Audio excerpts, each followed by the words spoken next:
What's up, y'all? It's your co host Yogi Rich, introducing episode 5 What is Duty? Thank you for joining us so far on OneAnswer Yoga. It's been a pleasure. In this episode, we tease out some of the complexities of duty, what it means to an authentic life, although that there's all these societal pressures that are pulling on us, and legal obligations that mandate certain actions from us that we might not agree with. How do we best find peace of mind in this difficult time? Keeping with our theme, we find ourselves in a society that continuously harms others and harms the earth. How do we best unplug from that system from within and be productive members of this beautiful creation? All right, without further ado, please enjoy episode 5. One love. Peace. All right, What's up, here we Radha? are. Good to see you. Welcome back. Welcome back, everybody. Mm. Um, Man, I feel really good this morning. I would say slightly discombobulated too, like you were saying to me before the air, but Yeah, I was um, telling Quentin, I'm discombobulated this morning. but It's it's like definitely one of those mornings. absolutely. It's like as soon as I sit down here, though, it's like sometimes I get a little excited, and I'm a lot of things have been on my mind. Mhm. Not many things, but just some things, and um, just kind of building on our previous conversations. I was thinking we touched on duty a little bit, and what was really interesting to me is this sense of duty and really like how to know when you are acting in alignment with sort of what like you feel like your soul calling is, kind of that essence of dharma, but then also how to balance that from the very real life situation you might be in, where it's like, okay, my soul is telling me that I need to be spending time with my family, but I'm at this job, and it seems like okay, this job appears to be, or was told to me, random person, that this would be the vehicle in which I could support or be a helpful contributor to my family, although my conscious in the moment might be telling me something differently.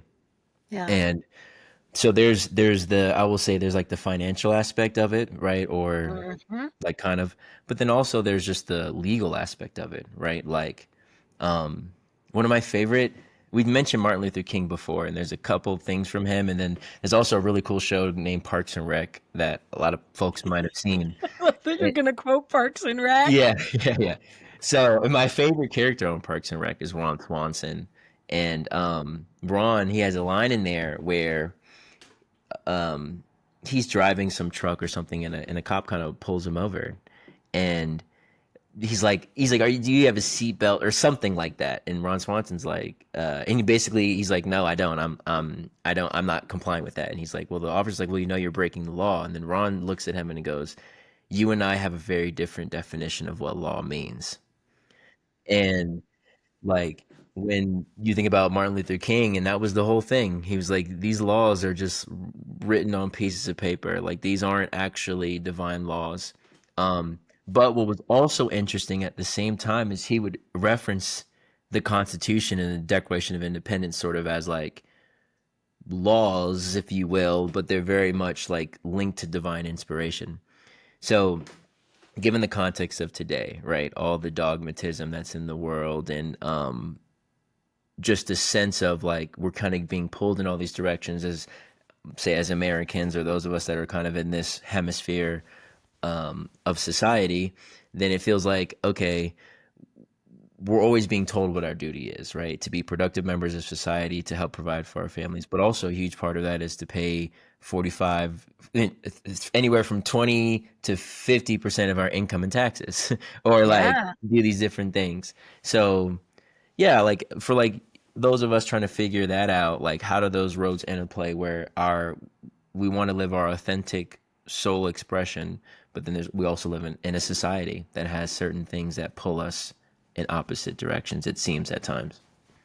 Such like a great question, Quentin, because you talked about even divine law, and I would even challenge that quote unquote divine law is subjective. Because if Mm, you look at different religions, they're each going to say the laws that they live according to are not always the same.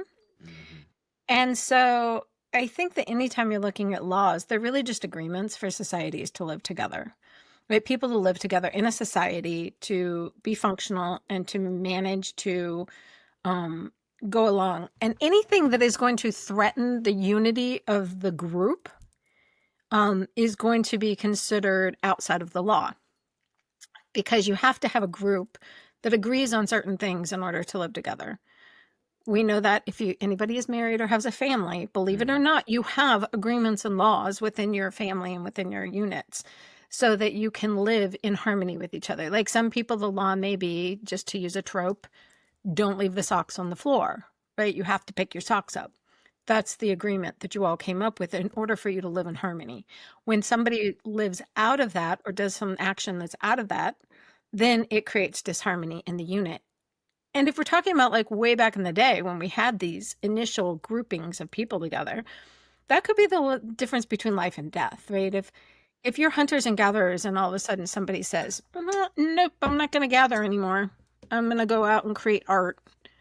That can endanger the entire unit. So I understand why laws exist and why in societies we need to do them. However, it seems like in modern day, many of our laws benefit, especially as the societies got bigger, they benefit only certain aspects of the society and they don't benefit other aspects of the society. Mm.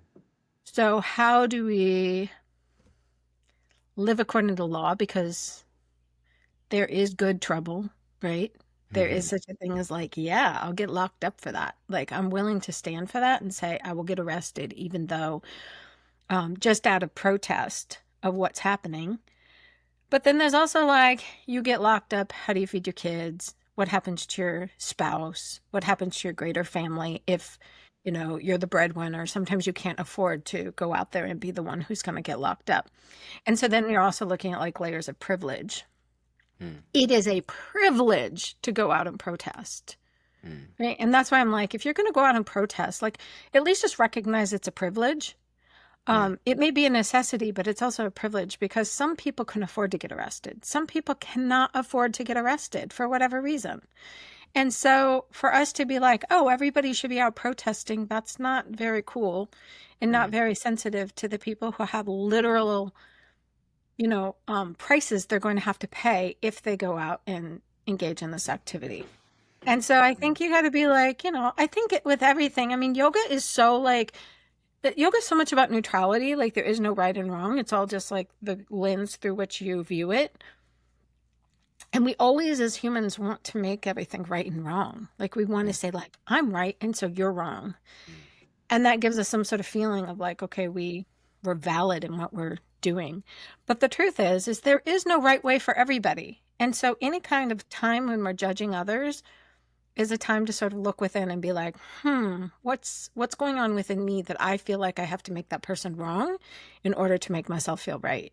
Mm. And I think we see that a lot when people are like choosing to go protest or choosing not to protest, right? Choosing to make some sort of big stance or choosing not to. Well, if you have, like you said, your first job is to take care of Safa, right? That's your home unit.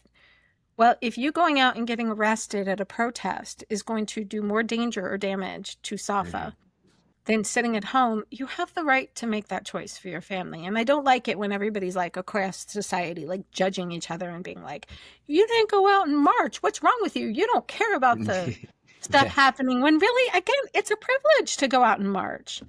And if you've never been locked up before, I mean, that's another huge thing Yeah. that people don't realize is that, like, I got friends that, like, I mean, even me, like, I don't even like driving around the police, like, not because I don't like the police, but it's just because, just as you said, it's like there's multiple layers here. Everybody's layered, and there's a lot of complexities. Um, And I and think when what's, we use the term white privilege too, Quentin, yeah, white privilege is not just about the color of your skin, also. yeah, White privilege also can be like taking on that persona of white privilege. So sometimes there are people of color or people like that who get just as judgmental.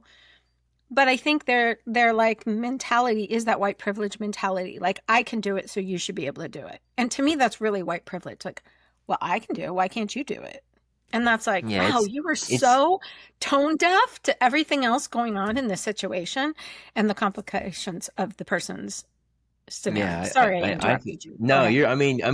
you're good with me, and and it's like, and white privilege, or you could say like class privilege, or you could say experience privilege, where it's sort of like privilege is an interesting word because I've been playing around with this because you know I don't know if the word to use for me is like patriotic, but the word that I would use is that like I love my wife, I love my family. They all live in America. So it's like so through that, like I love my life and also my friends and all the extended things and all the coworkers that I Yeah. met, like just me personally, my personal life is very much in the zeitgeist. And like what that means to me is that like I've got white, quote unquote, white friends that are, but really they're like Italians and Irish and Eastern European, and some are Russian and some are Finnish. Ukrainian. Yeah, Ukrainian. You know what I mean? Like, and if you really care, like, and you get to know these types of folks, like me, I went to Virginia Tech, so Virginia Tech was like 88% white. So it was like to me,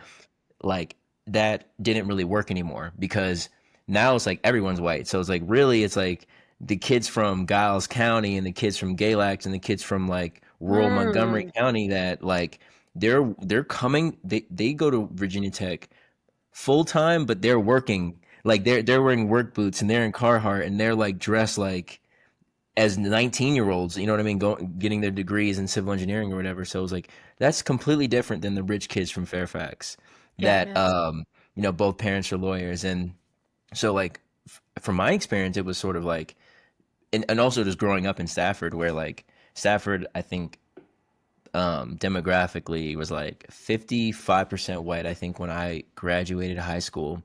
And but but what was very interesting there about like that experience and like why I say class and also like say social too put together because like in our like in our society like black culture for sure was the most popular culture. Like when I was growing up, like that was definitely the dominant Yeah. culture. Like no one was listening to country. Like even my kids, they'd be like they would listen to country music like in the cut, but it was like anytime it was something public facing. So what I've like come to realize is that like um and the reason why I use this word is because like in Denver is extremely white too, right? And so they kind of like I wonder, they're like, I hear, like, did all the people of color not make it out to, except for maybe we're Mexicans, right? There's a yeah, lot but of not people of even, but Hispanic descent or Latinx out in that area, but like you're always like, apparently when people were going west, yeah, no, I the mean, black people were like,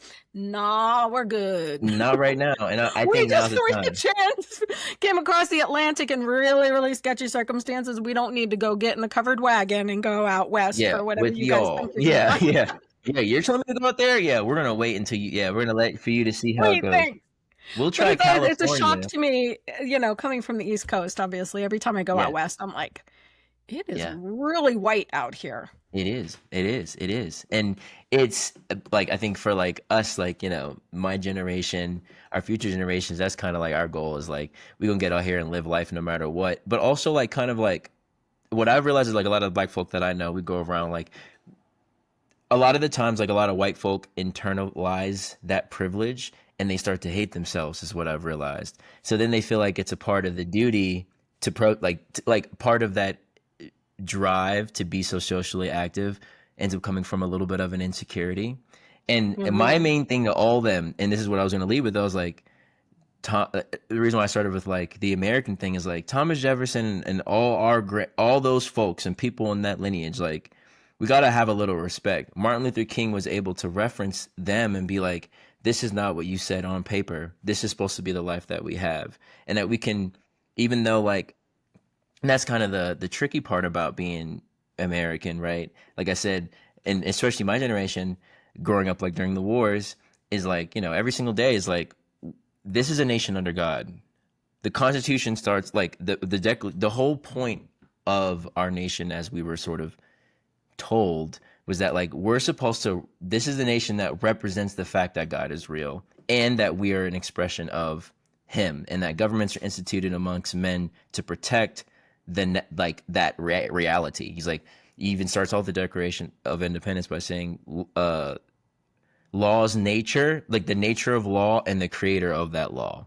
And since those things are real, then like the king basically can't do all these things, all these kings. And it was like, Yeah. it was a huge thing. Wow. So it's a Wow. very, it's important. And I think because we talk about duty and basically in there, and it's very, another part is very interesting because this is relevant because this is the privilege that we use to judge other countries, because our Declaration of Independence says it is a duty for the governed, if the government is no longer acting in the benefit of its people, to overthrow that government. So then every time you hear us, we go, well, Iran should just overthrow its government, or Yeah. Syria needs Oh, to that's so overthrow its government. good. You know, and then Oh, but the best part, my favorite part of it is Thomas Jefferson. It's not even like the all men created equal, which I think is fire. Brings, is crazy, is dope. But what I think is even cooler about it is when he's listing the grievances against the king, right? He's like, the king did this, the king's doing this, the king's doing this.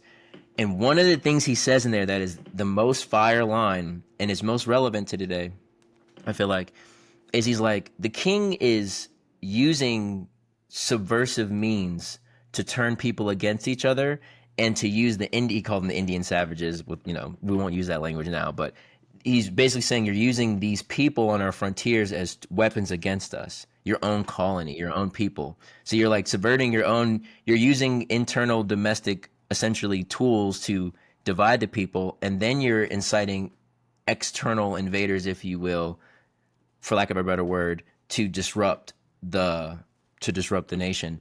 And then another thing he says is like, you put military power above civilian power. And I amazing. thought that was a super interesting point of view.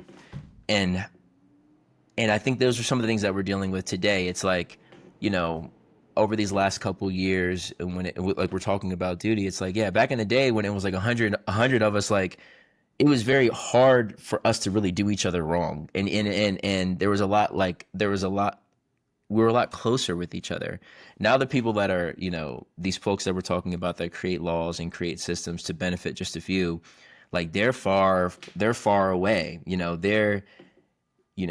DC to like California might as well be like England to DC, to Virginia. You know what I mean? Like, Yeah. so Yeah. that type of energy Or where, rural Virginia to California might as well yeah, be. might as well, There's might so as little well. that they have in common. There's so little continuity between even what matters to them in life and what's important and how they view their families and their life and their difficulties. And I mean, it's one of the challenges of running a country like this where you have so much diversity and so many people who are living just really different, I mean, geographical circumstances, social circumstances, cultural circumstances. Like it's amazing, really.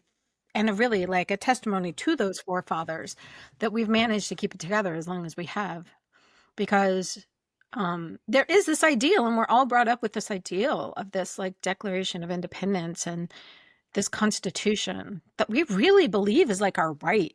Like that's the Mm. funny thing about Americans, right? Like we believe it is our right, right? Freedom is a right, and you don't step on it. Mm. It's one of the reasons why, I think societally we have some issues, because we always put the individual above the collective, Mm. because my personal freedom is my birthright. That makes for a very difficult social fabric. Right? Yeah. When you're looking at like social structure, that is not natural to social structure to be like, I, the individual, matter more than the collective. And you see that in a lot of like, if you're going back and looking like more indigenous cultures, very rarely are you going to see that attitude, because you need the collective to be so important. I think every time I go to a country that has a different way of like operating, particularly, being in some place that is very socially oriented, like India or like even Mexico, or like things are built around the collective and the family and the good of Yeah. the people, Yeah. that is like amazing to me, because I'm like, Mm. no, it's my individual right that matters the most. And of course, when you're looking at everybody else through the lens of your own experience and your own beliefs, then it can become really tricky to, first of all, find compassion and understanding. I mean, yeah, like, I love that you brought that up about Iran, because, like, yeah, everybody's like, overthrow your government. much easier said than done, bro. And then on top of Much that, it's easier like, said than done. And like, also, what gives us the right to go turn to another country and say you have to exist the way we exist? yep, Otherwise, you were wrong. We choose to live this way because we're Americans. Like this is our country. We get to choose how we want to live according to our country. But what I really dislike about Americans is their insistent need to go out and tell the rest of the world that they have to behave just like us. hmm, That's probably what bothers me the most about, you know, how we behave in the world. And we do it all over the place. Like eat like us, dress like us. Even our complete arrogance of never bothering to learn another language. But yeah, every time we travel, and I'm guilty of it. I mean, I travel a lot around the world. I expect everybody to speak English so that I can do that. And yeah. that is like crazy arrogant. I mean, it's like I'm just shocked at myself sometimes when I'm like in another country and I'm like, You know, I didn't even bother to learn enough to like communicate some basics. Like, come on, you're mm. so arrogant, Radha. I mean, it's like the reason why I like us sharing this stuff and like because I feel like America's so big and it seems so like especially if you're not from America, like it seems so different from the outside than it is on the inside. And it's like all the immigrant friends I meet that are like my age, so like kids that grew up and went to high school in their countries and then came here, like I'm like, so are you living the dream? Like, are you living the American dream? Like, are you living the life that you thought? And like, no, no, like I'm still because there's this like misconception here, and this is like part of the arrogance and part of like, I'm guilty of it too. Like, oh my goodness, like all my life is like, why would I go to your little, like, why would I go to that little place? Like everything that you could ever ask for is here. Like this is and because every day we're told this is the best place, this is the gold standard, this is, can't you see, like, damn near God wrote those documents we were talking about earlier, like, and then like as I was saying a little bit before, we went to the moon, we've invented planes, we invented all these sorts of things, and then we have shows like Friends or whatever that are outsourced to the world. And Let's be honest, Friends is the pinnacle of all entertainment. yes. The person that doesn't like Friends. Yeah, exactly. So they're like, oh my God, I have to go to New York. I have to go here. I have to do this. I have to do that. And so what's the beautiful thing about being in like growing up here is that like, and especially like where I grew up is like, since that was the energy, I got to be like, I got to meet all these beautiful people that are from all over the place. And just like you're saying, it's like a lot of the folks that are my age, we know that, like, we know that our homies that are Vietnamese or Middle Eastern or wherever, that like, you know, a huge part of the reason why they came here is because of what you're saying. They might have felt that the individual was more muted. They were attracted to that message, but their whole families is all about the family, right? Their whole family dynamics are completely different. So a lot of us that are like in my generation, like we've grown up with a different points of views because a lot of the travel that you've had, a lot of the world knowledge you had to do to travel, if you have a diverse friend group, you get a lot of that wisdom here. And then on top of that, your friends, you got good enough homies, you might go to travel with them to go back to El Salvador or go with them to Japan or go to wherever they're from. And but the main reason why I like was thinking about all of these different things is because like we're talking about duty. So it's like um there's this sense of social responsibility, and I wonder like to what extent like I have my own personal ideas, but to what extent do like yogic teachings help you filter through the noise? So you have like you got your friends that are like, where are you at? I expected you to be here and protesting with me on this particular issue. Like from that to, I see you're shopping at Nike, don't you know? Like or like that type of thing. How do you? Oh my What are gosh. some Well, things I you have can a do? Tesla. Believe me, I know. Yeah, And exactly. I Yeah, need exactly. to Like drive you a have a Tesla. Tesla, What is like wrong with what you? is, don't you? I've got like I I literally got was like going to go visit a friend recently, Quentin, yeah, and I wanted to yeah. go stay with my friend. And I was like, I don't think she's going to feel comfortable with me having my Tesla in her driveway. So literally, this was my thought process. Like, I probably should not go visit them because I Mm. literally know that like a Tesla being parked in their driveway is going to cause them like Just angst. dismay. Mm. And so I was just like, you know what? We'll go visit. Like, I won't go to their house, so the Tesla doesn't have to be in there. This is the kind of crazy that Yeah, we live in right now. Is like, exactly. no, I drive a Tesla because it is saving the planet. Like, it is a good car. It is better than driving a gas-powered car. I'm sorry that Elon Musk does a lot of other stuff, but so does every company. Like, So does every person. Yeah, it's but like when I that. was young, Quentin, I used to boycott the heck out of everybody. I mean, like, when I was young, I was really passionate about what was going on in the Middle East. And so 100%.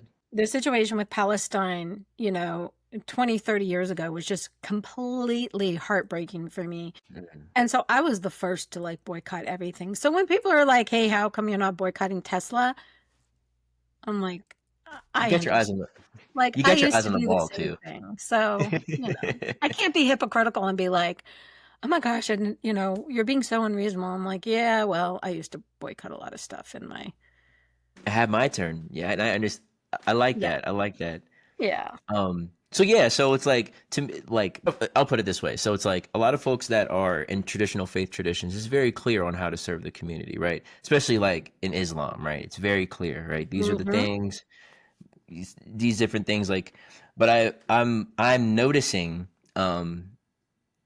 for better or for worse, hopefully for much better. It feels better, but we don't know. Um, 20 years from now, the next president, 30 years from now, they might be yogis. They might actually have had they probably might have a meditation practice. Like most likely.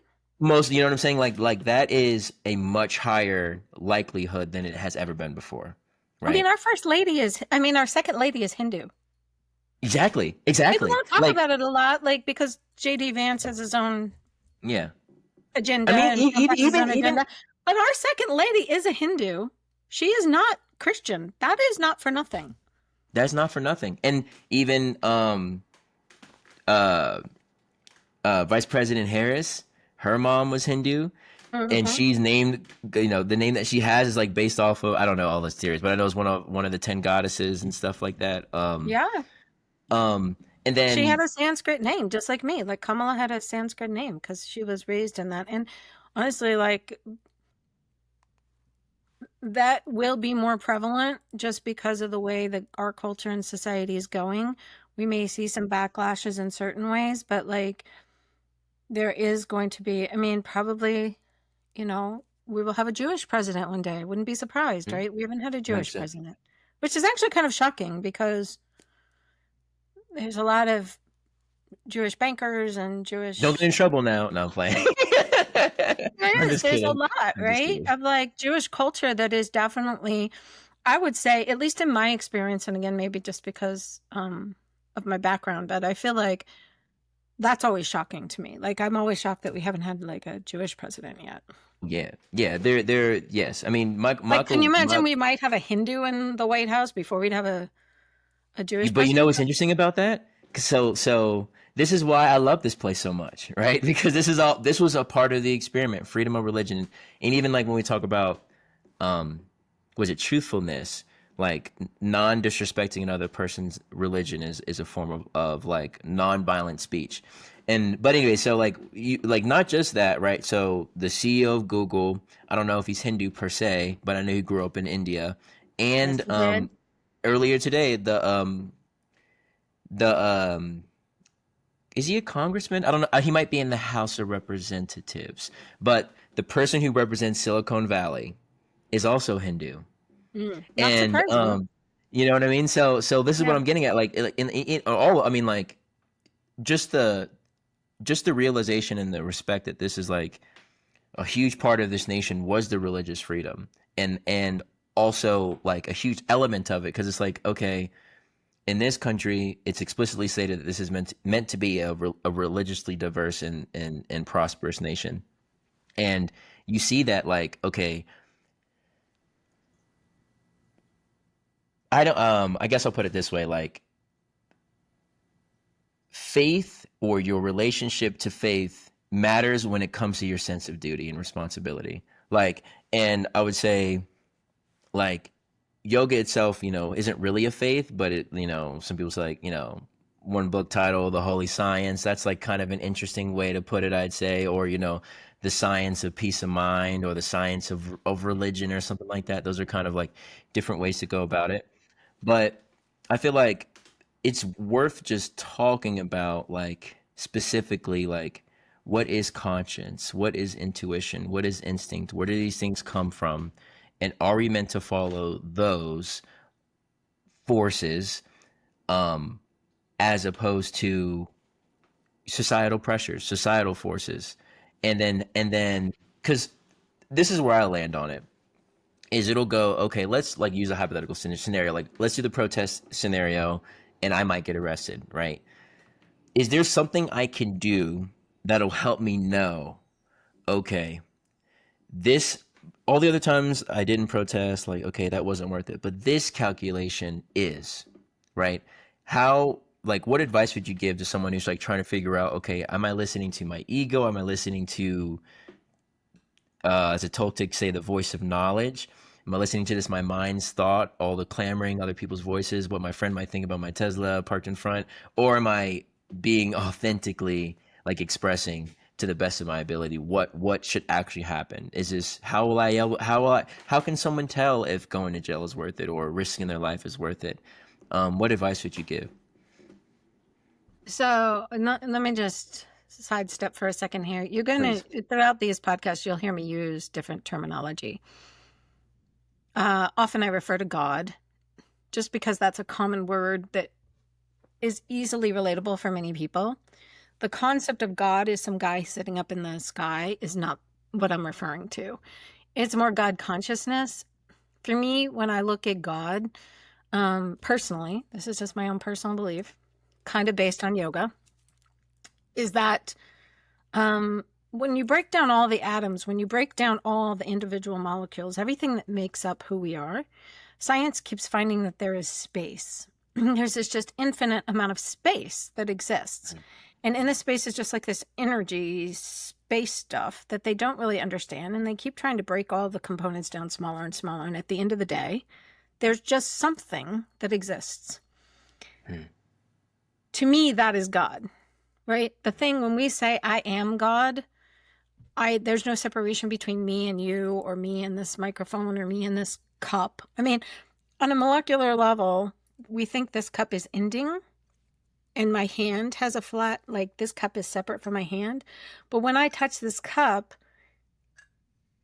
on a molecular level, there's an intermingling. And when I pull my hand away, it doesn't separate. All of a sudden, all the molecules of hand got pulled out and all the molecules of cup stay. There's still an intermingling of everything. So for me, that's what I kind of refer to as universe. I often use the term universe just because it's a little bit easier to disconnect from this idea of God, like sitting up in the sky somewhere judging people. But for this purpose, I'm going to use the term God because Swami Satchidananda would often default to God.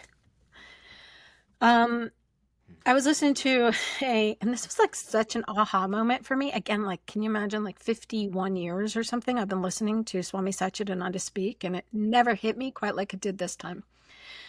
I was listening to one of his satsangs or his talks, and somebody asked the question, how do you know it's God's will? And his answer was so simple. He said, because it's done.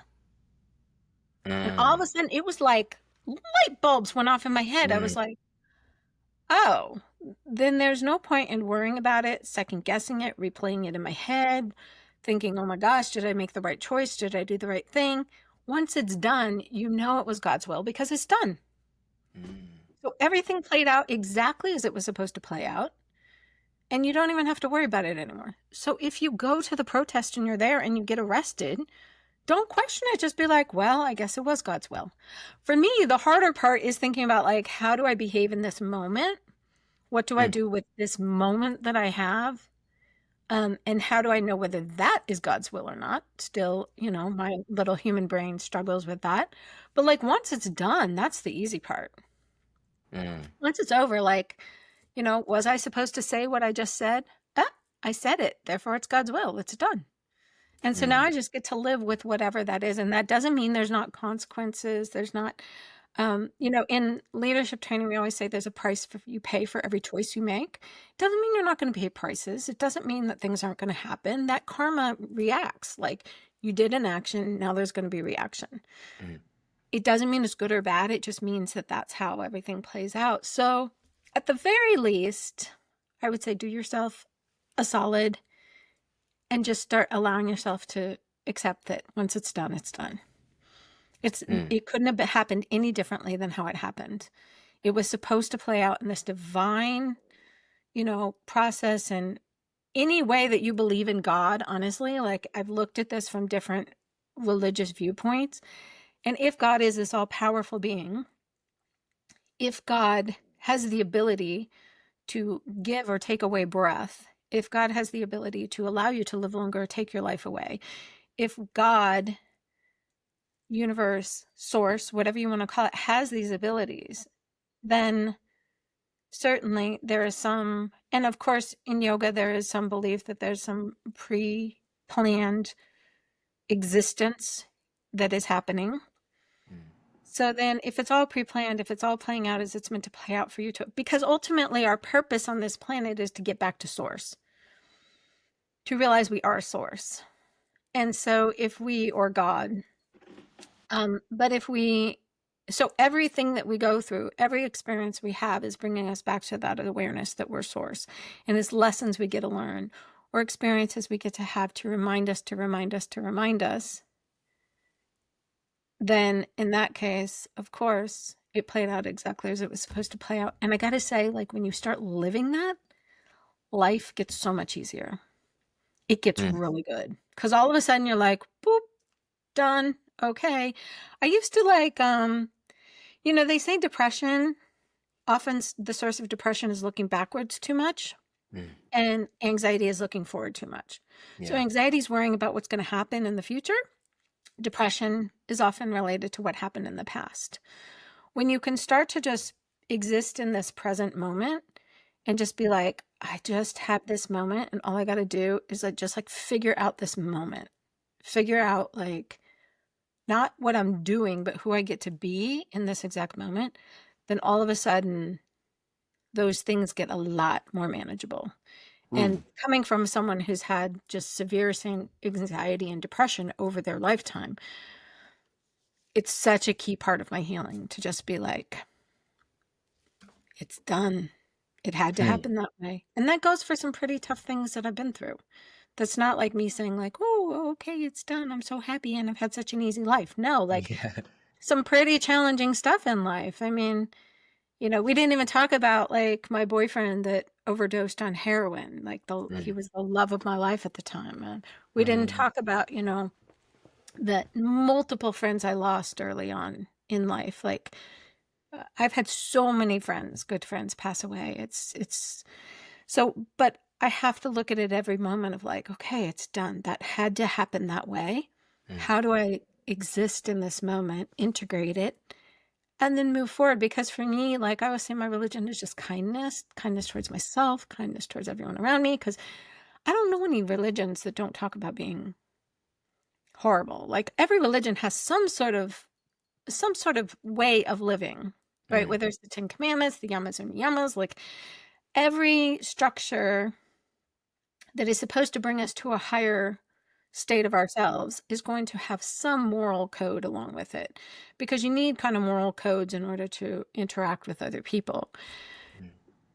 For me, my biggest moral code is just try to be kind. Like if I just wake up every day and I spent most of the day being kind, that to me is like such a win.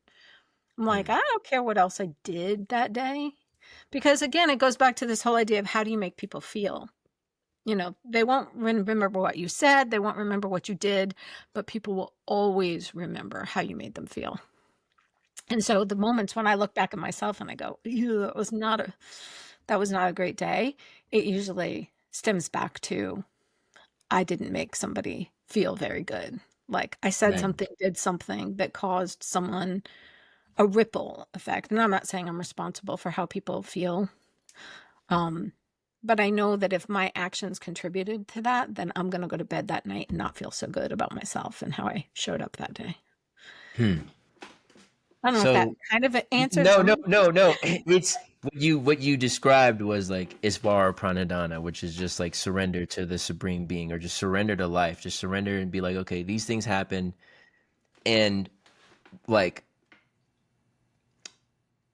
I'll put it this way. So like you and many others, you probably have you would probably consider yourself okay at self-awareness, right? At the very least, like okay at noticing what thoughts are coming in your mind. And I think like, so there, I think that's where a lot of folk would want to start, because I think, Swami Kuranananda or just other folks put it this way, where it's like, the difference internally between like, you get to recognize, I'll put it this way, you get to recognize the intuitive voice versus like the thinking voice, or you get to, or We like, have practiced for a really long time. We have there you practiced. go. It is That, not so that's so what innate. I'm It's not something you learn. It's something you practice you for a practice. very long time. And so that's where What's your a 50 years maybe a practice. Yeah. So Yeah. what's a practice that someone could do to get them started on that awareness? Because I think I would say a lot of the folks that I know, and me included, especially when I first got started, it's like you just don't know what thoughts to trust. Like a really low level example is like, you're like, I would see my neighbor, an older woman, not old, but an older woman than me for sure, and like she would have a bunch of groceries, right, in her bag. So my like, it's not even a thought, it's like a thrust to go help her move her stuff up into her place, whatever. But then like, so that's like the thrust. And then I noticed, because I practice noticing, you could say, or I'm practicing what thoughts come, like what else happens in the mental space after that thrust happens, and it goes, well, you're in a rush to go back inside, like you kind of got to pee a little bit, you could go in there. Oh, you don't want to be creepy, you're going to be alone with this person, yada yada yada. And then what'll end up happening is I might not take that action. But I think what I've observed over time is like, as I've practiced more certain practices, or tried to view life a little bit differently, then it's like, okay, well, um, the next time that happened, next time that thrust of urge happens again, like say that experience happens again, and then those thoughts come, I have more data now to be like, okay, I don't have to comply with the secondary thoughts that are making me less kind, for lack of a better word. And it's like, I feel like there's already like that internal, especially as like a little kid, you already have like an internal program of how to act. And then like as life goes on, so domestication system kind of goes on, and it's like, well, there's all these different things and different things to consider that might have you act less instinctually. So what I'm going to put the things together. So like for me personally, I resonate with what you said, like what's done is done. And I feel that same way about intuition, of those internal sensations that I've observed are a little bit different than say triggers, or some things that might be a response to thoughts, or things that I've picked up over the years from other people. But the more that I realize that, like, okay, I'm gonna follow that intuition to do this thing, and then I'll just say it was my instinct to do that. I didn't think that through. And I think that's another thing too. There's a lot of, in our culture, there's so much emphasis on thinking things through, being a planner, being like, you want to be able to have a long, thorough, thought out, articulate answer for every Yeah. single action that you take. Mm-hmm. But so I think that's where a lot of folks are. They're in that space where they're trying to practice listening to that heart voice, or like that quieter but more deep and resolute, like urge. Don't even know the right words for it, as opposed to like what's up here and what's on top and what's telling you to maybe act less kind. And the reason why I want to emphasize that point is because Bob Marley has this thing that just resonates so much with me, and he goes, John, I are the only things in existence. What he means by that is like, there's only you in the universe. There's only you and everything else, Mm-hmm. like for lack of a better word. And that's kind of the game you're playing. So, um, that karma that you're talking about, like if you're planting those, you could say, like, you could think of this more like selfishly, I guess. If you're trying to plant those seeds of doing good deeds, like it might not come back from that person, but you know that the entire universe got your back, because it's just you and the universe. Like, you don't need Yeah. to expect return from an individual, because it's you and the universe, right? You and God, or however, whatever, Jesus, whatever resonates for you. And so all of these actions in which you're trusting that like instinctual, intuitive, universal pulse, as opposed to following like the orders of like the mind and all of the thoughts that like your grandma's voice and your mom's voice and these people's voices that are like kind of in your head manifesting as advisors. Like I found in my personal life that the practices have helped me identify that conscious thrust as opposed to the mind stuff. And then the more that I operate under that guise of like, okay, this urge just came up for me. I don't know exactly where it's from. It's not selfish. It's not harming others. I'm gonna practice it.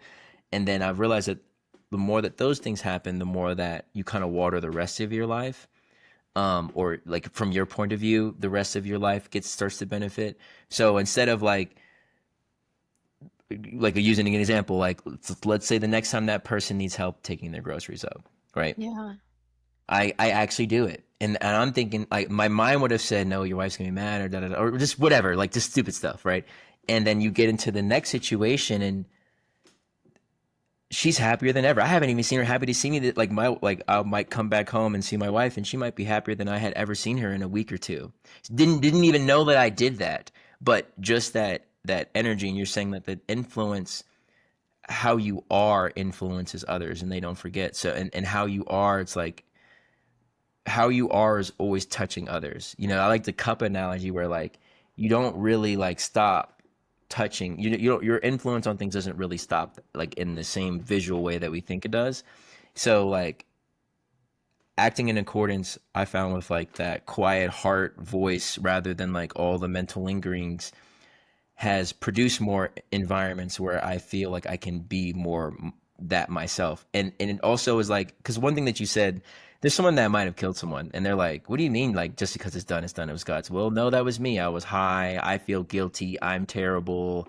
Or someone got. It was me that did it. Like you might feel that way about yourself, and you have to take the same approach where like what you're saying, where it's like, hey, look, at that time in my life, I was under those influences. There was no other way it was going to happen, and it happened for a reason.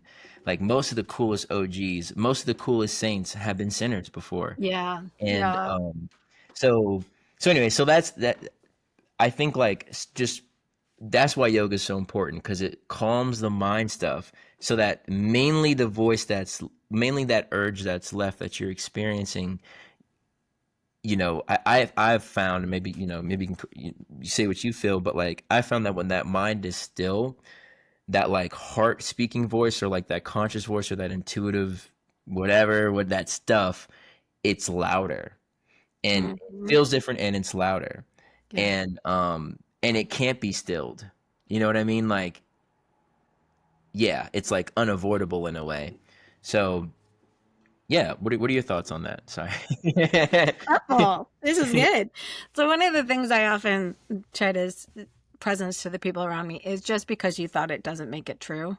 Mm, So many people think their thoughts are like real. Like I thought it, therefore it has to be true. My mind mm, told me this, therefore it has to be true. One thing when you have had mental health issues or you've been around a lot of people with mental health issues, you start to mm, realize the mind lies to you a whole heck of a lot more than people realize who don't have mental health issues. Because when you have a mental health problem, then you're like, oh, yeah, my mind is telling me all this stuff. It's not real. And that's one of the things that we do, like the mm, beginnings of therapy is like learning kind of like how to look at your thoughts and realize just because you think it doesn't mean that that's an absolute reality. mm, So that's really Yana Yoga. Yana Yoga is like really analyzing, questioning. And so then the other thing that becomes good along with Yana Yoga is just being curious.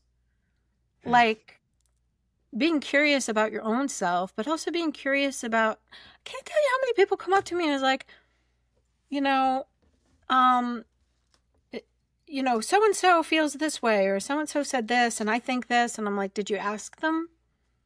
No, I know that this is, how do you know if you didn't ask them? mm, So, like, you can want to go to help that lady with the groceries. Maybe she wants help, maybe she doesn't want help. But you spend all this mental energy trying to figure out whether you should go do it or not, and whether she's going to be offended, and whether this is. It would be so simple if you just said, ma'am, can I help you with your groceries? And mm, she either says yes or no. And then all of a sudden, you didn't waste all this mental energy on something that could have been solved with a simple question. And I think we don't question, I think we're not curious enough. Like, I really think every opportunity Mm, is an opportunity to be curious, like curious about someone's motivations, curious about why would they, somebody comes in and starts screaming at you. Our initial response is to react and be like, God, what a bitch or what an asshole. Like, I can't yeah. believe they came in and they were screaming and yelling at me. And our egos flare up, Hmm. as opposed to just being like, this has nothing to do with me. This person came in and now I'm really curious, like, wow, that seems like a really big reaction for the situation. I wonder what's going on with them. And then all of a sudden so much compassion comes because you're like, it's no longer about you. And we want, our egos want to make everything about us because obviously we're us. So we think the whole world revolves around us. That's just natural, of course. Like, in a way, that's like what Bob Marley was saying also, was like, it's just me and the universe, me and Hmm. God. That's all that exists. So everything comes through our filter, but that doesn't mean our filter is clear. Our Yeah. filter is clean. It just means it's a filter. And so if you can start to be like, I'm really curious about why Safa was so angry today. Huh. Like, I wonder what's happening. Like, maybe it's hormonal. Maybe she didn't get enough sleep. Maybe, with D, I'm like, often I ask him, like, hey, what's going on in that head of yours? Like, what's happening right now? I'll ask him a lot, like, what's happening right now? Because, like, he'll be grumpy or he'll respond to me in some way. And instead of me reacting and being like, oh my gosh, I can't believe you spoke to me like that, I'll be like, wow, okay, so what's going on with you at this moment? Because you're obviously having some sort of moment that Yeah. I don't, that obviously has nothing to do with me just sitting here and you coming in and yelling. Not that D yells a lot. I'm using that as an example, Yeah. but Yeah. um and so just trying to be like really curious, and that to me is Yana yoga also. Like, it's not just like analyzing, but it's also a lot of curiosity, like looking deeper into things, constantly asking questions of saying, and then you can also be curious about your own self. Hmm. So, why did I react that way? What was underneath that? Like, what made me go into that scenario and somebody said something to me and then I responded in that manner? And so that's what you're talking about, like the practice of like analyzing, the practice of looking at everything that you're saying or doing. Um, and it takes a lot of practice. It's constant. Hmm. Now, to really gain more mastery over that, you have to practice something a lot. So if you're just starting, I think the first thing is just observance. Don't even like do anything except for just observe. And so the observance can start with practical things in your life. I think that there's twofold of the observance. One is sit silently in quote unquote meditation, but really it's more concentration at that point. Just sit and just watch what comes up. That's the first step of meditation, is not to do some sort of action, but just to sit, observe the breath maybe, and then see what thoughts are coming up. And the best way to see, like to gauge yourself for the day, where you are, how you're feeling, what's coming up for you in your life, is just to sit quietly. And it's so rare that we sit quietly. And I think that's why so many people find meditation to be so powerful, because there's very opportunities for us to just sit quietly. Luckily, a lot of the research is now showing that, like, if you are going to build something big, if you're going to be a CEO of something, if you're going to be a huge creator of something, you got to have time where you just sit and do nothing. Hmm. And the instinct is, especially when you're in that managerial phase, it's like, no, I got to be working all the time. I got to be controlling everything. I got to be on top of everything all the time. But really, if you don't have that space and time just to observe, first of all, you can't create beautiful, amazing things. And I think that's why I also think it's interesting that some of these tech guys are now admitting to smoking weed or using LSD or other things like that, because one of the cool things about smoking weed or eating gummies or whatever, just anytime you engage with this sacred plant, is that it causes you to slow down and pause and just be quiet, right? Hmm. And you just, I mean, how many people are high or stoned or just sitting there like staring at a wall, just like Yeah. being. And so I think that's 100%. really powerful to like, that's why people are so drawn to that, because it creates like just this, and this space in your mind all of a sudden where your mind expands and you're able to just like observe and see things and hear things that you just don't in your normal cluttered daily life. But you can start to create that through the practice of just sitting and being and observing. And that's why I think meditation, especially in the morning and the evening, can be really powerful, because you can start your day with like, let's get a litmus test, right? Let's get a Hmm. temperature for where I'm at today. And then let me go ahead and see how I can engage with the world.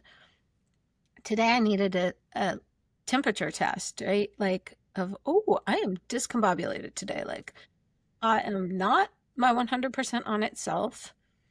I'm a little bit more disorganized, so then I can look and see what's coming up. And for me, it can be like, okay, I'm perimenopausal. I still menstruate. Hormonal stuff is all over the place, Yeah. and that is no joke. So for me, I suspect today it's a little bit like hormone shifting, and I'm like, okay, wow, well, now I have a different brain, a different body, a different everything because of what's happening. And that's really like when people say, like, when you show up on the mat and you're really asking yourself, like, who am I today? That is the way I like to show up in everything that I do. Just be like, don't assume that I am who who I was yesterday. So I can't necessarily do the same pose the same way every single day. That's not yoga. Hmm. Yep. It's not like I'm an automaton or I'm, working out and I'm doing the same exercise. No, the real yoga is when you get to the mat and you just pause for a moment and say, I'm just going to be present to who I am today. And that means it takes a lot of humility and a lot of calm and a lot of presence, because we like to override ourselves so much and just go Hmm. on that automatic because it feels really good. And it is humbling when you are on the mat and you can't do what you did yesterday and you want to. And you're like, but I did this pose. I stood on my head yesterday. I did it. And then the next day you can't do it for whatever reason. Your balance is off. You are a little bit more tired. And to go and be present on the mat and just say, I can't do it today. That's not what my body's doing. That's not who I am today. That to me is like the greatest level of yoga. And then when you start to bring that off the mat into your life and having those moments of check in the morning and in the evening and saying, okay, let me just be still and silent for 10 minutes and just get a temperature check. Where am I at today? And all this stuff will start coming up, right? The thoughts start like arising.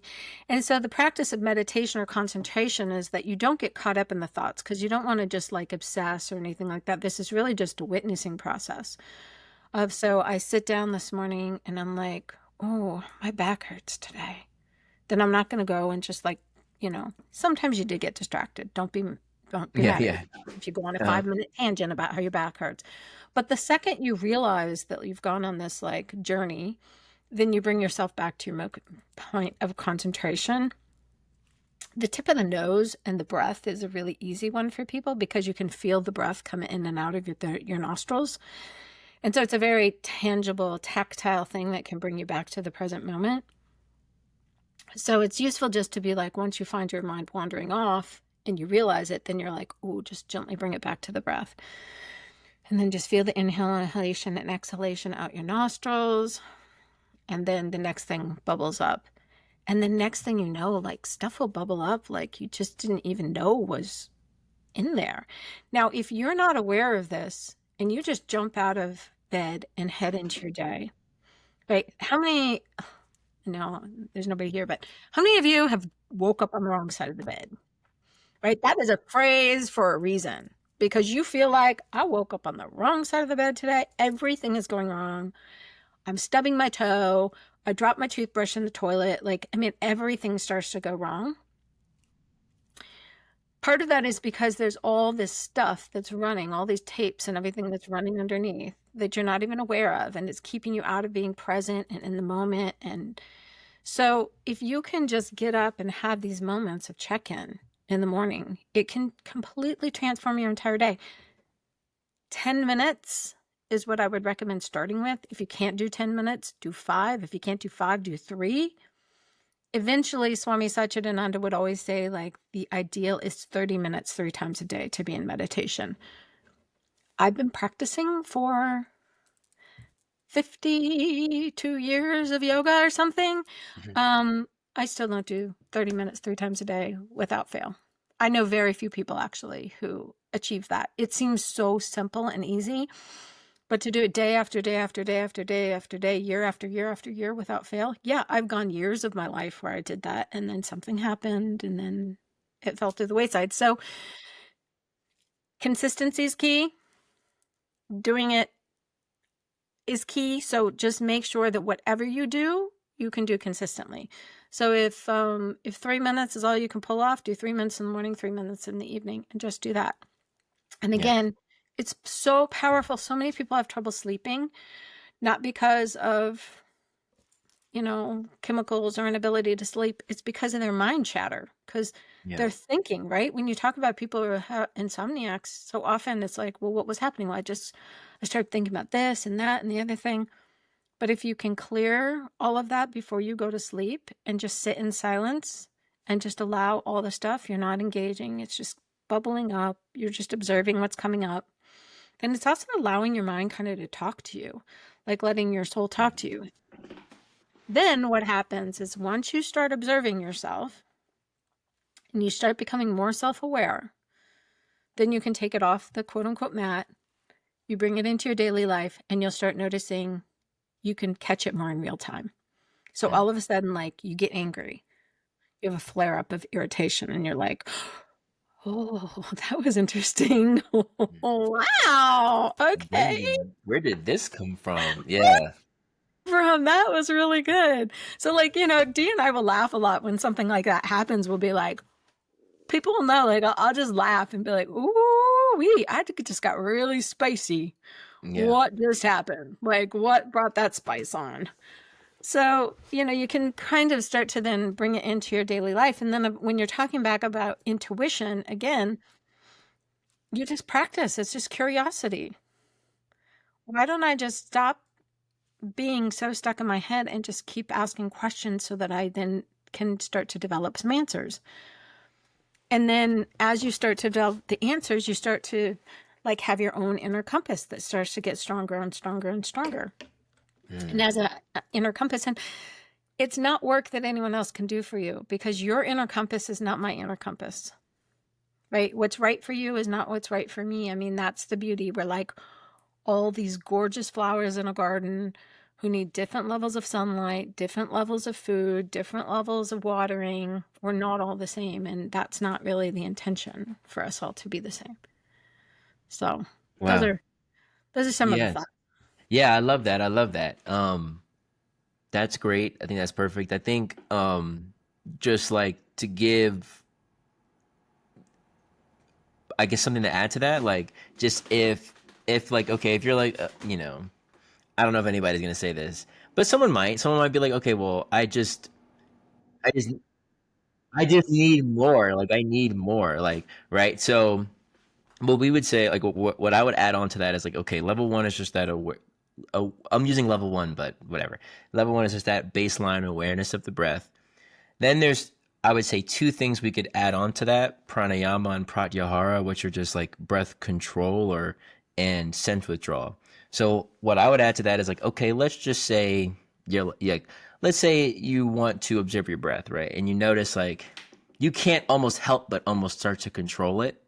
Then slow it down, right? Let's say like, I would say, there's a book called Breath written by James Nestor. Did a whole Mm-hmm. bunch of studies on all these different people, and he said basically 5 to 6 second inhales and exhales is like sort of that optimal range. So if I got this YouTube app, it's 6 second in, 6 second out. So if you just need something to concentrate on, you can also just concentrate additionally on just slowing the pace that you breathe in and out, and also emphasize breathing fully and completely. So often we do like shallow breathing, but when you're about to go to sleep or when you're feeling cool and calm and relaxed, you take like slower breaths. But you also know, like, when you're trying to get the most out of yourself, right? When you're trying to exert yourself, you also take full breaths. So if you put those two things together, full breaths at a slow pace, just see for yourself. And that can be the thing you And do that's for, good for Quentin. I would say this is yeah, kind of a different practice than the observance practice. exactly. Observance is just observance. Exactly. There's no control over that at all. Nothing. Mm. Then comes like another step, like you were saying, like withdrawal of the senses, pratyahara. or control of the breath, which is pranayama. Mm-hmm. And so then you can start to layer these on, Mm-hmm. which is all can be part of this, concentration practice before you actually start to get to the meditative practice. Your mind is directly, like, the pace of your thoughts is directly related to your breath. You can literally slow down the mind. Anybody who's had an anxiety attack knows you don't start with your mind. You would never stop an anxiety attack if you're trying Yeah. to start with your mind. A Yeah. panic attack, you got to start with your breath, right? There's a reason why they put that bag across your mouth so that Mm-hmm. you have to slow down and change the way you're breathing. So the breath actually affects the mind and the way that the mind operates. And so if you can slow down your breath, then you're automatically going to slow down the thoughts. And so as you're practicing, once you get past sort of like this initial observance phase, then you're going to want to start having a little bit more control over what you think. And that is the cool part, because then you start realizing, like, just because I think it doesn't make it true. And I can change the thinking. I can change the neural pathways. I can change my nervous system's reaction to things. And I can do that through the breath and then also through the repetition or the focus of the mind. And so then once you start focusing the mind, then that's what we tend to call meditation, although according to Yoga Sutras, we're still not there. Very few people actually reach the meditative state, because when you get to meditation, it's literally like you have achieved it. Meditation is the achievement stage, sort of. So Let me add one more thing, if I may. So, one more thing to add into this that might be relevant, or like is with a little bit. It's a practice I actually got from the Toltec too, and they're very big on will, Raja, or we'll get into that, but just the path of using the will to control the mind. And what they recommended, which I really like, and I think this is very good for just all the things that we're talking about, is just distinguishing what you like, what's necessary, what's not necessary. Just to really developing discernment is really what we're talking about here through practice, over time, and just practicing consistently. Is they have this one thing where it's like, try to sit still for just well, they say 5 minutes. I'm gonna say 1 minute, really, but 3 minutes that is a good 1 minute. start. Just try to sit still without moving at all. So let's say that's almost, it's similar to watching the mind, but it's similar to watching you're kind of watching your body, and you'll notice, like, you might be perfectly fine, but you have random itches pop up. You feel like sweat's coming in certain spaces. But then you get to a point where you get beyond that. Like, your mind's like, okay, it's almost like a little kid, like, playing in the mirror, like, I feel this, do this, do this. And then you get to a certain point where you get past that, and this is just a different space. So all of these things I feel like are tools, because, well, like, they all are legitimately tools. But like, let's say, like, you've already been to a couple classes, and you do a little bit of breath work here and there. These are different things that you can add into it. And we're saying, Radha said in the beginning of the day and at the end of the day, that's sort of like a template for consistency. But you can do this. I personally, I love to do this in the car. So you can do any of these three: observing, just observe your thoughts as you're driving through traffic, or to try to control your breathing by breathing deeply for a period of time, or just, I'm only going to keep my hands on the wheel and just look straight, and just only do the movements that are necessary for me to drive. That's like another example. And all of these, we're just trying to get rid of, or not really get rid of, but we're not trying to indulge in extraneous movement. That's kind of the idea. When you're calming your breath, when you're just watching your thoughts, you're not adding any additional movement to the mix, and you're just allowing things to still. I So think it's a powerful thing, Quentin, when you realize, again, your mind is controlling your body. Your mind, it's not your body that wants to move. It's your mind yeah, telling your body you need to move. yep, And so, again, having that ability to just sit perfectly still, I think that there's like again, these are two different practices. So yeah, I don't want this to sound like it's a yeah, all or nothing sort of thing, because there is a practice for meditation where if you feel discomfort in your body, you just move and you get to a comfortable position again, because you're practicing something different. Then there's a practice in meditation where you sit still and you do not move. You don't move for anything. And that is also a very powerful practice, because it starts to help you realize that you have control over your body. You can, just because you have an itch doesn't mean you have to itch. Yeah. And there is nothing that is more challenging than when Yeah. you have an itch and you It's so don't move true. to scratch it. It's like I have broken out in like sweats. I mean, like I have felt like I was going to be nauseous and throw up. Yeah. I have felt like, because what happens is my body is sending me all these signals saying, you got to move, you got to move, you got to move, you got to move, you got to move. There's something wrong. There's something wrong. You got to itch. You got to like, and when you are just sitting there still and being like, no, Not at it's all. not going to happen.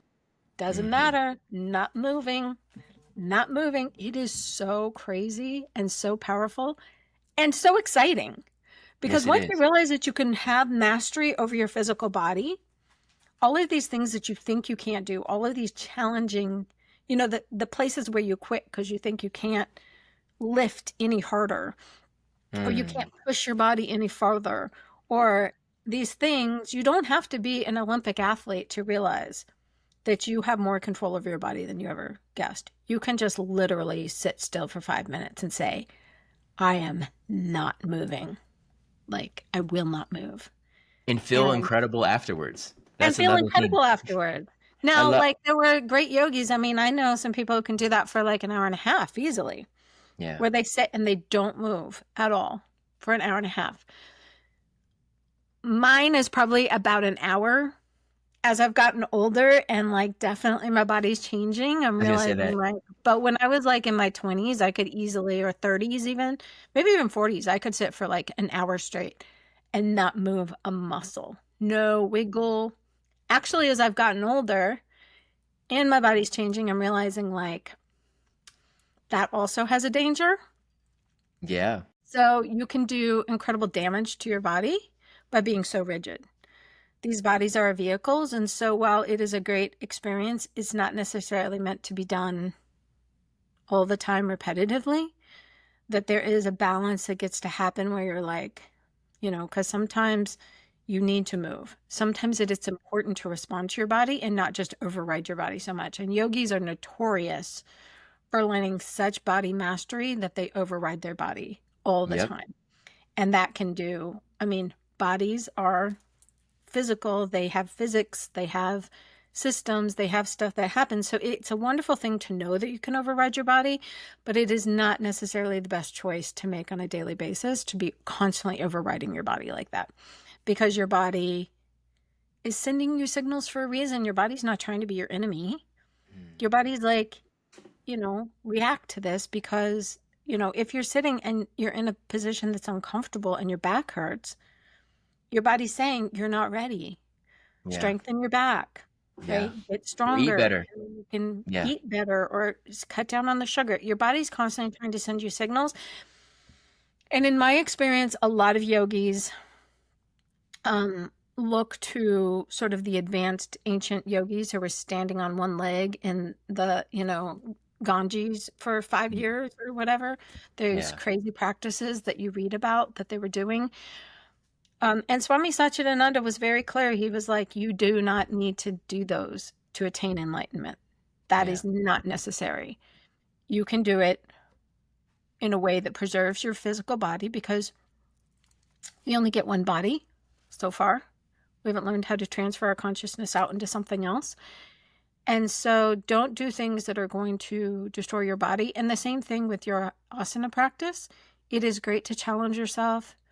It is great to do cool things, but I can't tell you how many yoga teachers I know, really famous, really big, really amazing yoga teachers across all traditions, who are now in their 50s, 60s, 70s, who are all having to have knee replacements, hip replacements.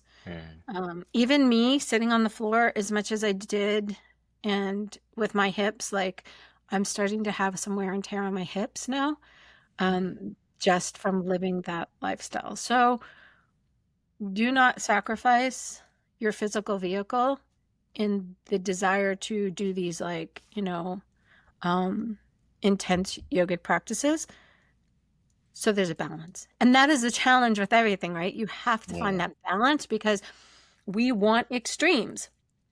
We want to be extreme. We want to be like, I'm going to sit for an hour and a half and not move, and I'm going to do it every day, and like I'm going to overcome my body. And okay, but you're probably going to pay some prices for that if you're constantly overriding. So it's one thing to be able to learn to do that mastery. It's a whole other thing to realize like there's also a balance, and there has to be a kindness and a compassion towards the body. Same with like restrictive eating. Restrictive eating is very popular in yoga circles.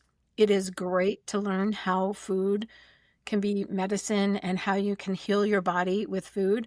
But I see people go so far beyond who are just like, I just eat apples and, you know, Yeah, almonds, and that's I all I yeah, eat. I'm like, okay. And I think that there can be periods of time where that can be good, but you also have to pay attention. I say this a lot with people becoming vegan, honestly.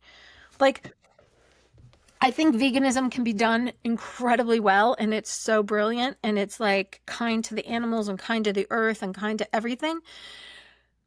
But you have to do it in a way that is healthy for your body, and you have to do it mindfully and carefully. You can't just be like, I'm just going to stop eating everything. Or vegetarians, like it used to be really big with vegetarians, and then vegetarians would be like eating pasta all the time.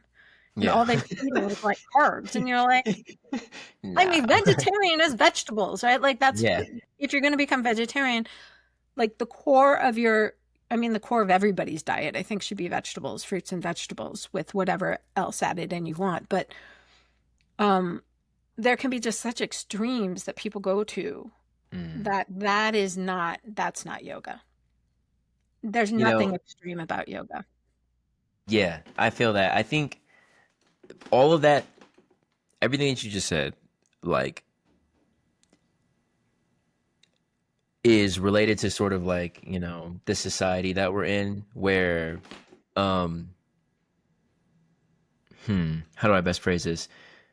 I'll put it this way. So, sort of what we were talking about a little bit earlier and trying to wrap everything up together is like, you know, there there's really this give and play of seriousness about life and also like kind of like an ease with life where it's like it does matter these things are important, taking care of your body, sort of these practices to help calm the mind, like healing, these things are like they seem serious. And then also at the same time, the whole time everything that's done is done, everything, it's like, and there's this energy of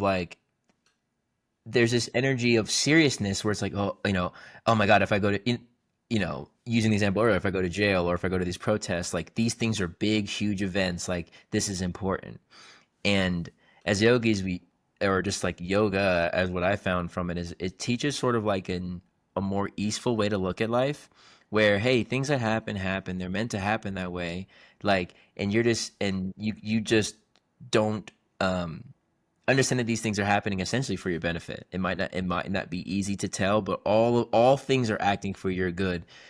As we would say, like good, quote unquote good. But for you to realize that your source, to realize that your godliness, to realize that no, this mind is an incredible tool that creates. The word is a creative tool, and it can create the reality that we'd like to live in. And the thing that's on a lot of people's mind is just like, a lot of people feel, I would say, I can't speak for all the people in my generation, but we're talking about the Constitution and the Declaration of Independence. We were all raised with that document. And a lot of us feel like, a lot of us, and maybe for many generations, but this generation in particular, I feel like it's a little bit sharper because we as individuals are a little bit more powerful. Like it is true that like we were saying Yeah. earlier, we No. emphasize, but the emphasis on the individual has made the individual more powerful, and the individual is um seen as an individual unit of God, as you like another way to put it. It's like if God is like the cumulative machine of all things, like then like and you want each like I'll use a chain as an example. Like you use as an example, like a chain is like beneficial when all the links are together, but like the chain strength is dependent on the individual strength of each link of chain and then the strength of their connection to each other. Like those two things make up the strength of a chain. And thinking about like sort of this question of intuition and like right action and how to respond.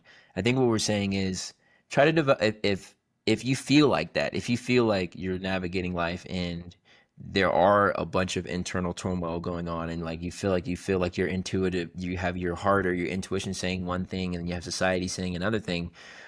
I think the key here is stilling the mind. So whatever practice that is that you can implement in the moment. On the previous podcast we talked about box breathing.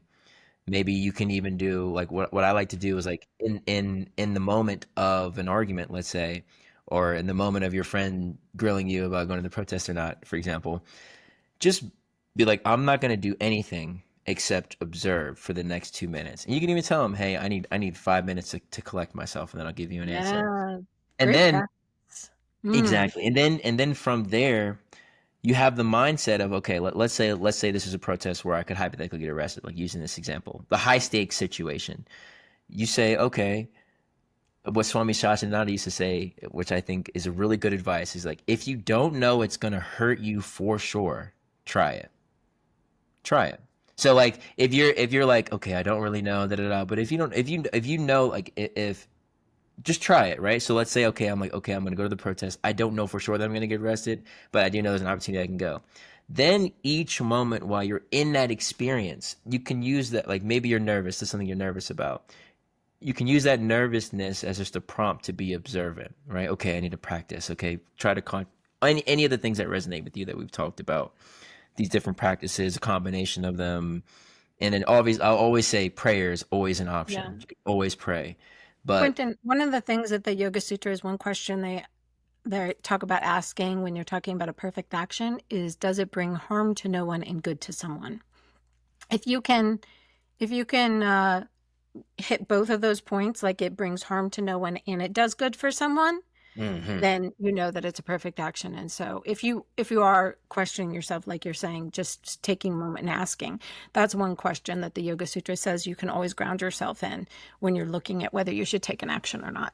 Perfect, perfect. And then so now you're at the protest. You're breathing slowly. You're concentrating on you're paying attention to your internal world.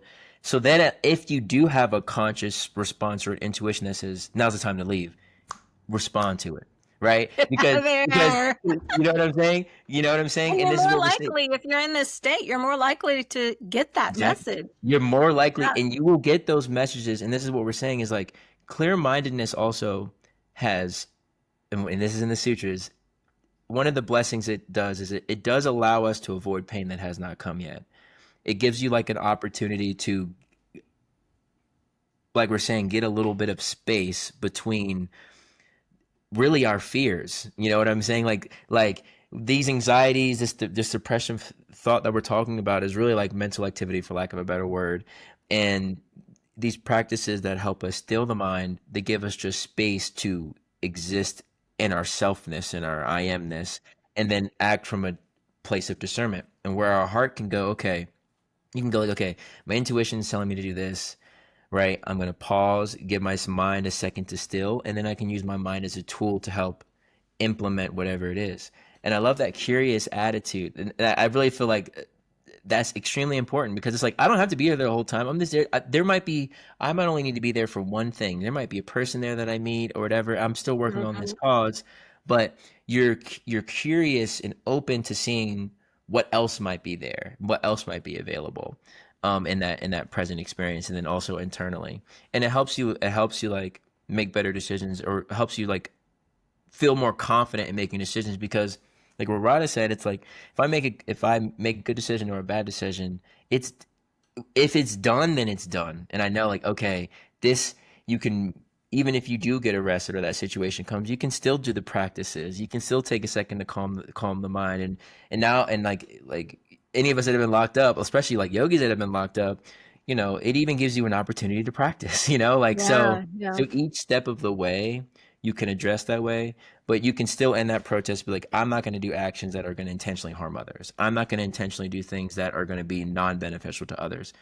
Helping others isn't convoluted. I think there's a whole belief, string through peace or preemptive strikes. These types of things are like, these are kind of like ideas like, oh no, I'm protesting and I'm destroying Macy's for you, Quentin. You know, I'm like, what? Like, I was gonna go to Macy's tomorrow. Now I can't. You actually stole all the stuff that was in there. You Right. know, so like there's like this energy of I think that uh goes back to that question, right? Like, did yeah, this action bring harm to no did one his and good action bring befall harm? one? Did it bring harm? And it's like, and that's Yeah. it. Not to the person, because sometimes we're like, oh, I want to harm this person as an act of justice, or you actually feel it's right to harm this person, you know? And I think what we're saying is like, take a hands-off approach, take a curious approach to life, and understand that no person can escape the consequences of their own actions, me or them. So whoever it is that you feel like has wronged you, whoever it is that you feel like has like done something to you, you do not need to harm them.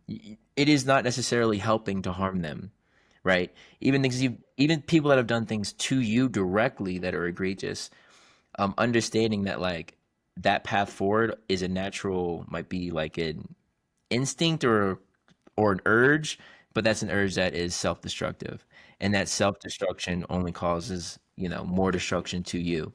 And You know what else is self-destructive? Is beating yourself up after the fact. exactly, So you exactly did this, it. yeah, it's like you did it, you've You dealt did with it. this. It's over. Don't beat yourself up after about it. Just be like, okay, let me try and do better the next time. Like, let me make different choices. Yeah, But beating yourself up over something. So if you're listening to this and you looted Macy's, yeah. uh, I forgive you. No. we forgive you. But the question is, do you forgive yourself? Like that's Exactly. really a powerful one because the truth is, right action, quote unquote, right action. And I use quote unquote because I really hate this idea of hate. I dislike the idea of good and bad, Yeah. right and wrong, because I really do think like it's all the perspectives with which you're looking at it. And I think we fall into like these judgment cycles when we Mhm. think of things as right and wrong. So let's go back to the protests in the 60s. Um, when they were sitting down and protesting, and they knew that the cops were going to come beat them with billy clubs, or they were going to turn, the fire hoses on them. Was that a right action on their part? It brought good to someone, but did it do harm to no one? No, absolutely. It did harm to their own physical self. It did Exactly. harm to their own bodies. So, yeah, according to this Yoga Sutras, was that a right action? Was it the perfect action? No, it was not a perfect action. So don't like use this gauge and then make your life more challenging and feel guilty and use it as something to punish and beat yourself up with. It's just a question to ask to make yourself curious again about what you're doing. And so sometimes you're going to say, maybe it doesn't meet all the criteria, but I think it's close enough that I'm going to take this action. And then there may be a price afterwards. And then afterwards you go, the wrong price on that one. Like, And then you dang. go, oh, well, it's done. God's will. What am I going to do about it? Right. So I think also like being forgiving and I think the only way we become forgiving of others is if we're forgiving of ourselves. And so not judging ourselves and not being hard on ourselves about the choices we make is going to be really key to making sure that we're not, in turn judging everyone around us. And I think that's a challenging one because Um, we all are taking a lot of action every day, right, Quentin? yeah. I was gonna say like I feel like the last thing I want to say, and this goes to everything, it's like the power of redemption, and you know, we've been saying God's name a lot or using God as a reference, but there is a personal part. There is a personality essence of it, if you will. And it does matter to say, like, it does matter internally to yourself to be like, I forgive myself. I apologize for, you know, like, I didn't. It's okay to do that. You don't have to say it to nobody. You don't have to, like, write it on a poster board. You don't have to tweet it. But these things that you feel like are on your mind, we use conscious in a different way, but on your conscious, really what we mean is on your mind. It's on your memory and it's running. And that's why we say like let bygones be bygones. Like these things remove that from your mental space so that you can then engage with like the active living God that's always trying to speak with you and guide you, that jaw that we're talking about that's always interacting. And when you spend so much time in the past and worrying about like, or you know, past or future or whatever, like things that you might do or have to do or things that you've done that you, either of which you're imagining them in a negative internal state, or experiencing negative emotions, like you can be like, hey, these things happened and I'm sorry. And sometimes apologize to yourself. Be like, I did that to you know, even like, yeah, I mean like, you know, even using that as an example, like Martin Luther King got killed before those bills came through. You know what I mean? Like they took him out before they it really, Yeah. really even so like so there's even a part where it's like, And think hey, about what that did to his family. yeah, I mean, you know what I mean? Like so there's always layers to this where it's like, hey, even as a warrior, just because you're fighting does not mean you're going to win this fight exactly how you think it is. Like, so just do your duty. Just practice observance of like the fact that like, hey, what's done is done. These things happen. I'm trying my best in each moment and realizing that the things that I have done in the past that might have hurt others, I'm either dealing with that karma now, but ultimately all is forgiven. And that like that understanding that like a lot of us live in just perpetual fear of past actions that we've done because we keep remembering them. So it's like, oh, I remember this bad thing I did. I need to be punished today. And there's that, since we are that creator, that whatever's in our mind, and this is really the key of observing the mind, is because you realize good, bad, or indifferent, like the things that you focus on, you start to see around you. There is a Mhm. correlation between even miscellaneous random thoughts in your reality. So what you concentrate on, what you pour your attention to, um, I feel like starts to manifest. And that's why concentrating on this peace of mind that we're talking about, concentrating, developing the concentration to essentially be peaceful, manifests peaceful scenarios in which you get to live and play in. And Yeah. like, that is really like what we're trying, what I'd like for folks to taste and see, to have more faith. And really what we mean by faith is almost that reflex to be like, oh, it's God's will, oh, it's okay, oh, things happen for a reason. Like that is where we're kind of grouping up into that faith, developing strong faith. and and when you have that perspective, it's much more harder to go into fearful thought patterns just automatically. It's hard, It it's is. harder to be like, a lot of us are, like we said, are acting out of fear, out of retaliation, out of revenge, rather than acting out of duty, out of responsibility, out of capacity, out of love. Being like, hey, this is how I can serve. This is what I can do. And I would say the Yeah, fearful thought patterns maybe will never stop. Remember, there's chemical components to our brains. true. There's chemical components to thought patterns. You may have a chemical imbalance. Hmm. You know, Yeah, just like some people have diabetes, some people have type 1 diabetes. We haven't figured out how to fix all that with diet and exercise. You know, some people 100%. are going to have chemically um, prone brains. And so, even if you think the negative thought patterns, what will happen is you will be able to kind of separate yourself out from it a little bit more and just be like, oh, that's just a negative thought pattern. That's Mm, not me. It's not who I am. It's not what I'm about. And so therefore you just have a little bit of skill to be able to be like, you know, I have a lot of chemical imbalances. mm, There's lots of chemical stuff that happens in my brain. Some of it's neurological, some of it's habits, some of it's stuff that like, you know, just oh, it's over various medications that I took over the years, the way they yeah. transform my brain. But what I do have also is the ability to be like, oh, my poor little, she's so grumpy this morning. Oh, she's in such a bad mood. Oh gosh, everything's terrible, isn't it? You poor little thing. Okay, Yeah. let's be a little kind to you today. Mm, Because I can step back from it and realize my thoughts are not myself. So even if I'm thinking like, and believe me, some days my brain is really, really, really creepy to be around. You know, mm, that's just the reality of the chemical processes sometimes, or the hormonal fluctuations or stuff happening. So don't think that like all that stuff's going to stop. mm, Life, the world, everything doesn't stop. But what happens is the way that you engage with it mm, transforms. And so now I can be present, I can be kinder, I can react in the moment. I have skill sets because I realize that just because I think it doesn't make it true. And so I can also say, okay, sweet one, go sit in the corner. I've got some work to do right now. Just like this. I wanted to do this podcast today. My brain woke up this morning and was like, blah, blah, had a lot of noise. And I don't know, like we may hit stop and then I may go lay in bed for a little while and take a nap. I don't know what's going to happen after this, but I know that at least for now I can be like, okay, I hear you. You're having a rough morning. I'm just going to put you aside right now. And we're just going to set those aside because I have something else I want to do right now.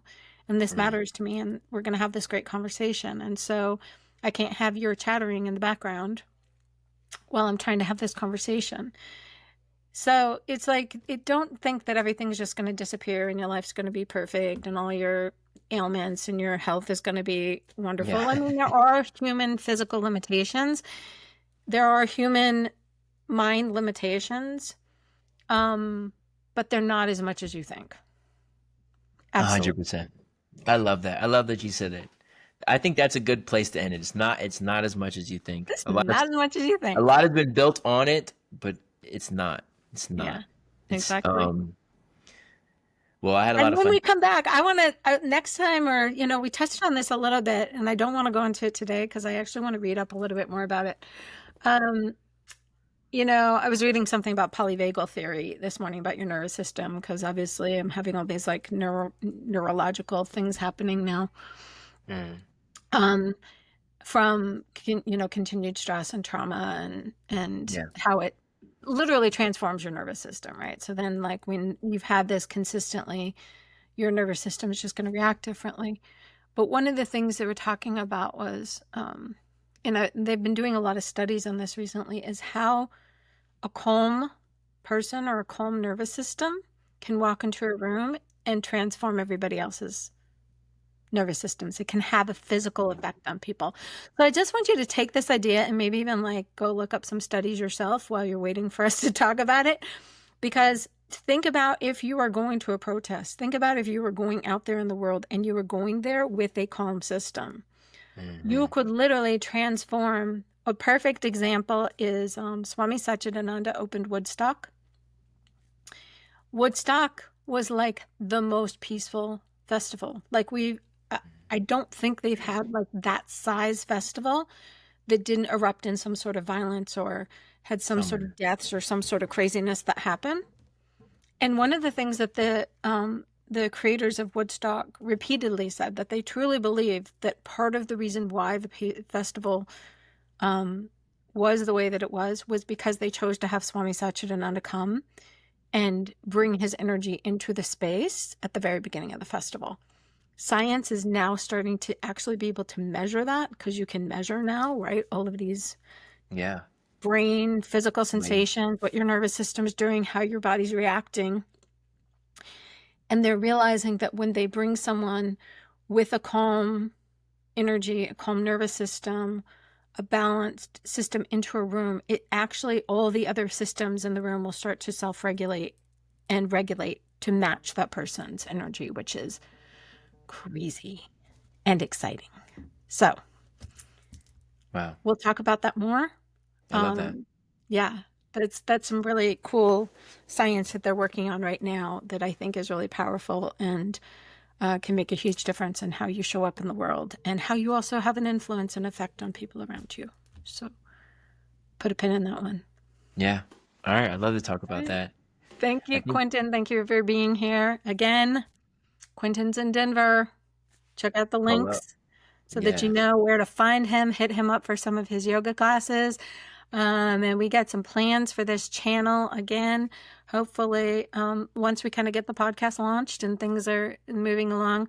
I haven't even talked to Quentin about this formally yet, but I'm hoping that maybe we'll do like also a recorded class. You'll teach a class so that people could reference that class. And so even those of you who aren't in Denver could have the benefit of going to one of Quentin's classes, or maybe we could even do a recording outdoors of one of your classes, and then people could have that. So we'll have a recording for everybody. Because I think, having more resources and more practice resources is really important. So that's what we're here to do. Thank you. I had so much fun talking to you. So fun. I hope the rest of you are enjoying yourselves as much as Quentin and I are. I'm sure. All right. Well, till next time. All All right. right. Thank you. Until next time. Om Om.